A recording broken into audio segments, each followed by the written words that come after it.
নমস্কার বন্ধুরা, খুব রিসেন্ট এক কালী পূজা গেছে, তোমরা সবাই জানো। তো কালী পূজার কিছু স্মৃতি তোমাদের মধ্যে ভাগ করে নিলাম। তো বাড়িতেই পূজা ছিল, তো খুবই ব্যস্ত, তার মাঝেই কিছু কিছু স্মৃতি তোমাদের মাঝে ভাগ করে রাখলাম। তোমরা দেখো ভিডিওটা, আর ভিডিওটা দেখে অবশ্যই কমেন্ট করো কেমন লাগলো পুরো ভিডিওটা।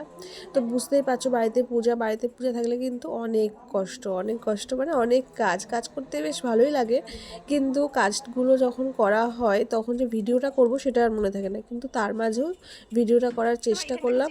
ছোট ছোট স্মৃতি, এগুলো কিন্তু আমাদের স্মৃতিতে না থাকলেও পরে ফোনের মধ্যে এগুলো থেকে যাবে, এই জন্য ব্লগিংগুলো করা আসলে। তো ব্লগিংগুলোতে তোমরা দেখতে থাকো কিভাবে, দেখো পুরো ঘরের যে কালী পূজা, যেটা সবাই আনন্দে মেতে উঠেছে। তো তোমাদের ভিডিওটা অবশ্যই ভালো লাগবে, ভিডিওটা দেখো। এটা হচ্ছে আমার দিদি, দেখো কীভাবে রান্না করছে। দিদির শ্বশুরবাড়িতেই হচ্ছে কালী পূজাটা হয়, তো সেখানে আমরা গেছিলাম এবছর। এই দিদির হচ্ছে এটা শাশুড়ি। যে আমি এখানে বসে মালা করছিলাম, ঠাকুরের 108টা ফুলের মালা। তবে ঠাকুরের ভোগ রান্না হয়ে গেছে, এটা ঠাকুরকে দেওয়া হবে। সব কিছুই মোটামুটি অলমোস্ট রেডি, কারণ সন্ধেবেলার থেকেই পূজাটা শুরু হবে।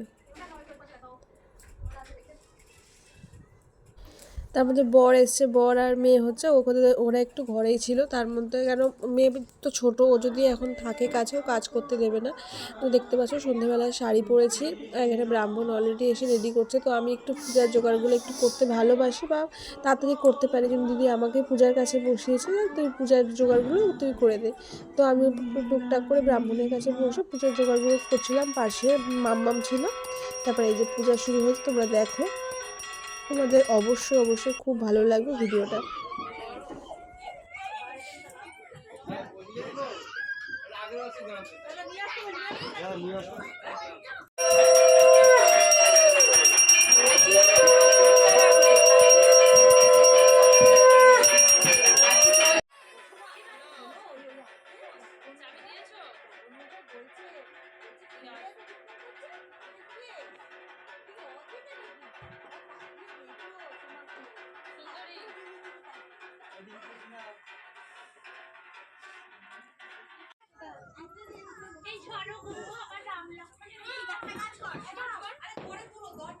একটু সরো চলো।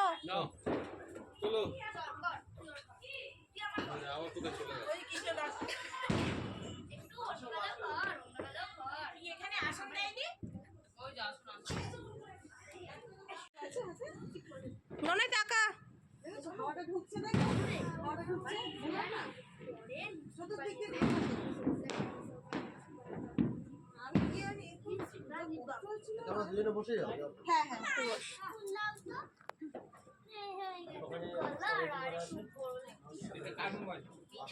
আমার বরের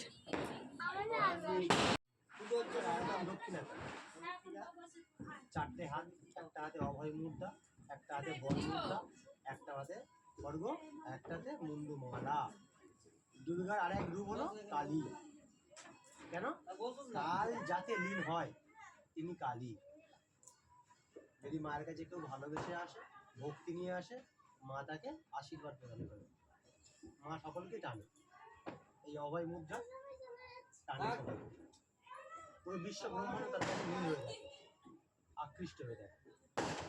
তাই ভালোবেসে যদি মাকে কেউ বা অন্তর দিয়ে ডাকে, মা অবশ্যই বর প্রদান করে।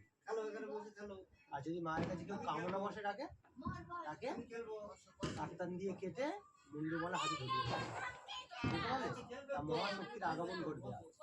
তোমরা একাগ্র চিত্রে মায়ের উপরে শুধু কনসেপ্টটা দেবে, মা এখানে অধিষ্ঠিত করেছে, কিন্তু যোগমায়া। আজকের মূর্তিরূপী পূজা করবো আজকে। প্রথমে হাতে জল নিয়ে নাও, আর একবার জল নাও, আচমন করবে 3 বার। এরকম হবে। নম শ্রী বিষ্ণু। বাবু তুমিও নেবে। নম শ্রী বিষ্ণু, নম শ্রী বিষ্ণু, নম শ্রী বিষ্ণু 3 বার। এর হাত ধুয়ে নাও, আবার হাত ধুয়ে নাও। জল দিয়ে ধুয়ে নিয়েছো?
করো।